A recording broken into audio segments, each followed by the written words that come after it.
Hey everybody, welcome to the ReCoop. I'm Cooper Daniels and I'm a guy that knows a little about a lot. And today we're continuing with the crypto series and we're talking about Satoshi Nakamoto. What did that guy do? Who is he? I've got a definitive answer for you, so let's get into it. First off, who is Satoshi Nakamoto? We were first introduced to Satoshi Nakamoto on Halloween of 2008 with a message that said, I've been working on an electronic cash system that is finally peer-to-peer with no trusted third party. Then on January 3rd, 2009, Satoshi mined the first 50 Bitcoin. And then 9 days later, he executed the first Bitcoin transfer to a guy named Hal Finney. And we'll talk about Hal Finney later. In May 2011 was the last time we heard from Satoshi. In a message to people working on Bitcoin, he said, I've moved on to other things and probably won't be around in the future. So who is he? That's the $1 million question. That's the thing that everybody's wondering about. Who is really Satoshi Nakamoto? First off, let's talk about who isn't Satoshi Nakamoto. We got Craig Wright, an Australian scientist. He says, hey, I'm Satoshi Nakamoto. And most people in the Bitcoin community are like, hey, no, the fuck you aren't. That's what they say. And look, he did go through some process of trying to prove it, but most serious people say that is not a real thing. Even Vitalik Buterin, the co-creator of Ethereum, has been very vocal about saying he does not think Craig Wright is Satoshi Nakamoto. He called him a fraud to his face. In another interview, he said, if you have a good way of proving something and you have a noisy way of proving something and you choose the noisy way, you probably couldn't do the good way in the first place. That makes a lot of sense to me. Craig Wright is the most hated man in Bitcoin. He's like the Martin Shkreli of Bitcoin. He's like the Jeffrey Epstein of Bitcoin. He's like the Katherine Heigl of Bitcoin. Nobody likes him. So Craig Wright's not Satoshi Nakamoto. Done. Stop saying it, Craig. Next up, we have Dorian Satoshi Nakamoto. Well, now that sounds good, right? Dorian Satoshi Nakamoto sounds like a guy that could be Satoshi Nakamoto, if you ask me. He's a computer engineer. He worked for the Defense Department on classified projects, so the man can keep a secret.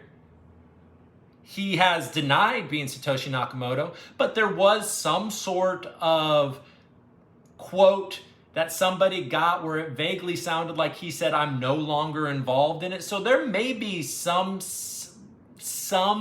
affiliation. It also turns out that he lived in the same neighborhood as that man, Hal Finney, that received the first Bitcoin transfer. So that's a little suspicious.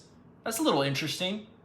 But I'm here to tell you that Dorian Satoshi Nakamoto is not the lead person behind Satoshi Nakamoto and Bitcoin. Then we move on to the people that I think are more likely to be Satoshi Nakamoto, and they're part of a group called the Cypherpunks. What are Cypherpunks? Well, it's a group of people that started to form in the mid-90s. One of the co-creators, Eric Hughes, said, Cypherpunks write code.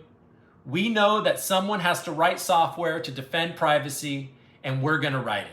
So that's sort of the ethos. They're digital privacy advocates. They wanted to create a digital money that was as anonymous as physical cash, right? They saw money printing as theft from people that hold that currency. So in 2008, when a bunch of money was printed to bail out a bunch of banks, they didn't like that so much. And then came Bitcoin. One of these guys is Satoshi Nakamoto. One of the first candidates is a guy named Weidai. Weidai is a brilliant guy, Cypherpunk. He created something called B-Money, not to be confused with Money B from Digital Underground. Rest in peace, Shock G. No, so he created B-Money. He was mentioned in the Satoshi white paper. And he also is on the record as saying that Satoshi reached out to him through email before Bitcoin went public, asking for some help or his opinion. And Weidai says that he did not respond. And now he wishes he had, because Weidai had a problem with the fixed money supply portion of Bitcoin. And he wishes that he could have told Satoshi about it. I believe Weidai when he says he's not Satoshi Nakamoto. Okay, next up is a guy named Hal Finney. Now it's starting to get interesting, folks. Hal Finney is credited for creating reusable proof of work. And reusable proof of work solved one of the major problems of digital currency. It solved the double spend problem. That's a big deal because that is the main thing that was holding digital currency back. Because digital things are easy to duplicate. And reusable proof of work was a major step in solving that problem. And strangely, he lived in the same neighborhood as Dorian Satoshi Nakamoto. And as I've said before, he was the first recipient of the first Bitcoin transfer. So whoever Satoshi Nakamoto is looked up to Hal Finney. And also, Hal Finney is on the record as saying that he helped Satoshi develop Bitcoin before Bitcoin was even public. So Hal Finney is definitely involved in Bitcoin. Makes a hell of a lot of sense for people to think that he would be Satoshi Nakamoto. And unfortunately, he passed away in 2014 of ALS, Lou Gehrig's disease. I suspect that he is not the man behind the Bitcoin white paper. Another member of the Cypherpunks, a guy named Nick Zaco. He created something called BitGold. BitGold is very interesting. There are a lot of parallels between BitGold and Bitcoin.